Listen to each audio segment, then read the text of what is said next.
Que a paz de Jesus Cristo esteja contigo hoje e sempre, amém? Hoje nós iremos falar sobre a justiça de Deus. O Senhor é justo e o Senhor não coloca sobre nós o peso, o pecado de outro. Na verdade, Ele levou sobre Ele os nossos pecados, de todos aqueles que creem em Jesus Cristo e o recebem como Senhor.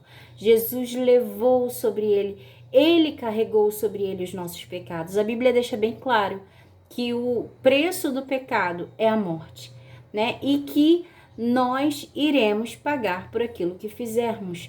Mas se um pecador se arrepende do que cometeu e começa a praticar o que é reto, o que é justo, os pecados são esquecidos. Eu não vou ficar só nas minhas palavras, eu vou ler a palavra de Deus em Ezequiel, capítulo 18, a partir do versículo 19, diz assim: Vocês, porém, perguntam, como assim? O filho não paga pelos pecados do pai? Não, pois se o filho faz o que é justo e certo e guarda meus decretos, ele certamente viverá. Aquele que pecar é que morrerá, ou seja, nós não pagamos pelo pecado do nosso pai. O pai não paga pelo pecado do filho, cada um dará conta das suas ações diante de Deus. Então, cada um dá conta do que faz diante do Senhor. Pois se o filho faz o que é justo e certo e guarda os meus decretos, ele certamente viverá. Versículo 20. Aquele que pecar é que morrerá. O filho não será castigado pelos pecados do pai, e o pai não será castigado pelos pecados do filho. Os justos serão recompensados por sua justiça, e os perversos serão castigados por sua perversidade.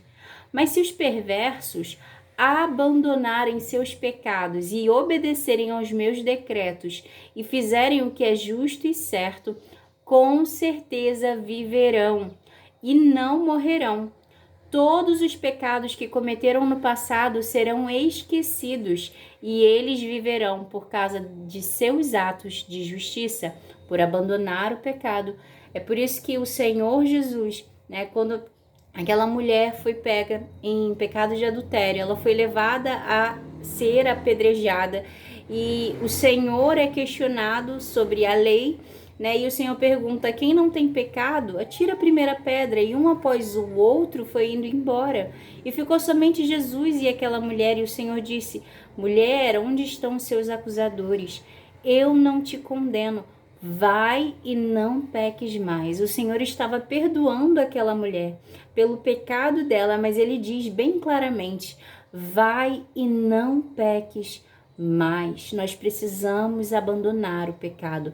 Seguir com Cristo é abandonar o pecado, é buscar andar em santidade. Nós somos santificados pelo próprio Espírito Santo, ele que habita em nós, ele nos direciona à vontade perfeita do Pai, a obedecer ao Pai. E tudo que o Pai nos pede, nos direciona, é a justiça, o que é justo, o que é reto, é praticar o que é bom, dar bons frutos. Então vamos lá. Os justos serão recompensados por suas justiças e os perversos serão castigados por sua perversidade. Mas se os perversos abandonarem seus pecados e obedecerem aos meus decretos e fizerem o que é justo e certo, com certeza viverão e não morrerão. Todos os pecados que cometeram no passado serão esquecidos e eles viverão por causa dos seus atos de justiça. Vocês acham que eu gosto de ver os perversos morrerem? É uma pergunta do Senhor. Será que o Senhor gosta de ver os perversos morrerem? Diz o Senhor soberano: claro que não. Meu desejo é que eles se afastem de seus maus caminhos e vivam. É o desejo do Senhor, que se afastem de maus caminhos e vivam. Contudo, se os justos se afastarem de sua justiça e cometerem pecados e agirem como outros pecadores, deve-se permitir que vivam? Claro que não. Todos os seus atos de justiça serão esquecidos e eles morrerão por causa dos seus pecados. Da mesma forma que Deus perdoa aquele que se arrependeu dos pecados, né? E abandona os pecados e agora começa a andar em retidão diante de Deus, praticar o que é justo, o que é reto. E o Senhor se esquece do passado e perdoa da mesma forma aquele que abandona a justiça e começa a praticar o que é mal. Deus dará conta desses. O Senhor mesmo diz, eles não viverão, morrerão por causa dos atos perversos. O Senhor é justo. Então eles morrerão por causa de seus pecados. Vocês, porém, dizem, versículo 25, vocês, porém, dizem, o Senhor não é justo. Ouça, ó povo de Israel, ouça todos dessa terra. Quem é injusto? Eu ou vocês? Se os justos se afastarem de sua justiça e cometerem pecados, morrerão por causa disso. Sim, eles morrerão por causa de seus pecados. E se os perversos se afastarem de sua perversidade e fizerem o que é justo e certo, preservarão a vida. Eles viverão, pois pensaram melhor e decidiram se afastar de seus pecados.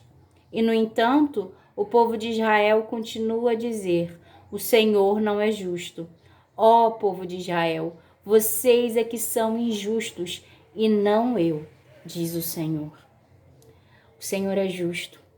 Se um pecador se arrepende e começa a fazer atos de justiça, praticar o que é certo, o que Deus nos manda, e o que Deus manda é tudo aquilo que é bom, que é justo, que é reto. O Senhor esquece o passado, esquece o pecado. E essa pessoa viverá, não mais morrerá. Mas se uma pessoa que andava fazendo o que é certo, começar a praticar o que é mal, esse levará sobre si a culpa dos pecados. Precisamos até o fim perseverar na presença do Senhor. Os que amam a Deus obedecem ao Senhor. E Deus, Ele nos direciona a praticar tudo que é bom, que é justo, que é certo. Porque Deus é justo, Deus é bom. Para finalizar, versículo 30. Portanto, julgarei cada um de vocês, conforme suas ações, diz o Senhor soberano. Arrependam-se e afastem-se de seus pecados e não permitam que eles os derrubem. Deixem toda a sua rebeldia para trás e busquem um coração novo e um espírito novo. Por que morrer? Por que morrer, ó povo de Israel? Não é o meu desejo que morram, diz o Senhor soberano. Arrependam-se e vivam. Não é o desejo do Senhor que você morra, que eu morra. Precisamos, dia após dia, ter um coração sincero diante do Senhor, buscar andar em sinceridade e praticar a justiça. O nosso Deus é bom, precisamos olhar para o Senhor e, ao olharmos para Ele, seguir os passos dele, seguir os passos de Jesus. Amém? Se formos olhar para o lado e nos comparar com o outro, nós sempre acharemos uma desculpa, mas nós não daremos conta do pecado do outro.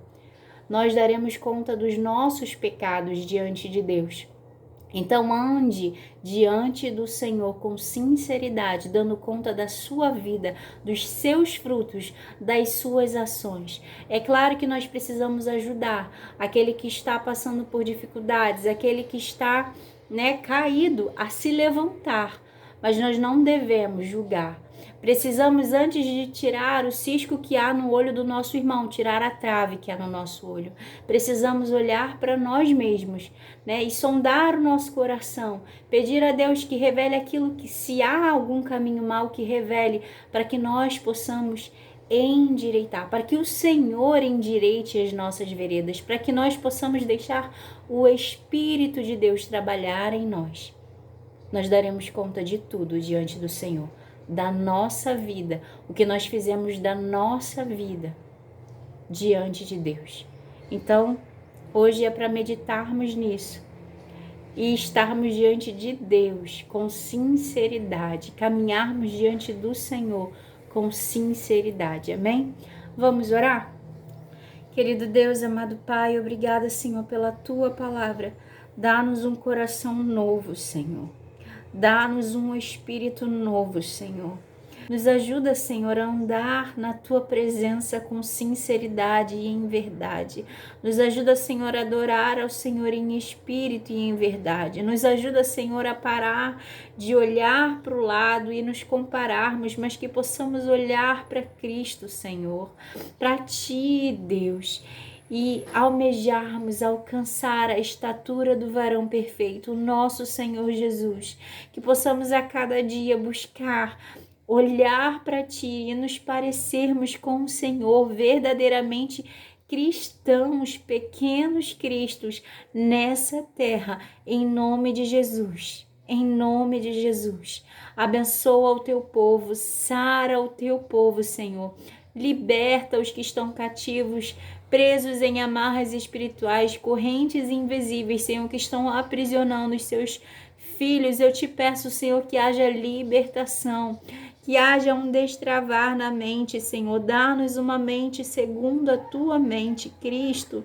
Nós te pedimos, dá-nos uma mente segundo a Tua. Renova a nossa mente na Tua presença.